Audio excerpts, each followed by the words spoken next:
এসব কোনো রাজনৈতিক সমাবেশের স্লোগান নয়। বিয়ের দাওয়াত না মেলায় এমন স্লোগান দিয়েছেন একদল তরুণ। দেশের ইতিহাসে এই প্রথম এমন এক বিক্ষোভ দেখল দেশবাসী, যা আগে কখনো দেখেনি। ঘটনার শুরু বন্ধু মহলে। খিচুড়ি শাকিল নামে পরিচিত এক যুবক তার বন্ধুদের কোনো আগাম নোটিশ বা দাওয়াত না দিয়েই রাতের অন্ধকারে গোপনে বিয়ের পিঁড়িতে বসেন। এই বিয়ে কোনোভাবেই মেনে নিতে পারছেন না তার বিশ্বস্ত মিত্ররা।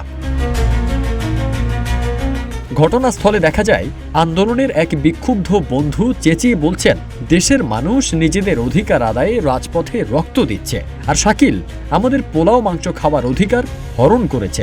এই স্বৈরাচারী সিদ্ধান্ত আমরা মানি না, মানব না।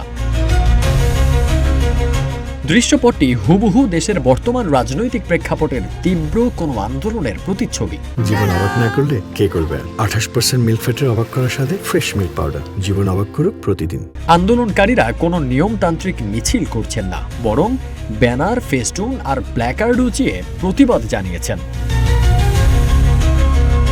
রাজবাড়ীর গোয়ালন্দ উপজেলার দৌলতদিয়া মডেল হাই স্কুলের সামনে 16 মে এমনই এক ব্যতিক্রমী মহাসড়ক অবরোধ কর্মসূচি পালন করেছে এসএসসি ব্যাচ 2015-র বন্ধুরা। তীব্র আন্দোলনের মুখে বাধ্য হয়ে স্বয়ং বর খিচুড়ি শাকিল রাজপথের এই গণজোয়ারের কাছে নত স্বীকার করেন।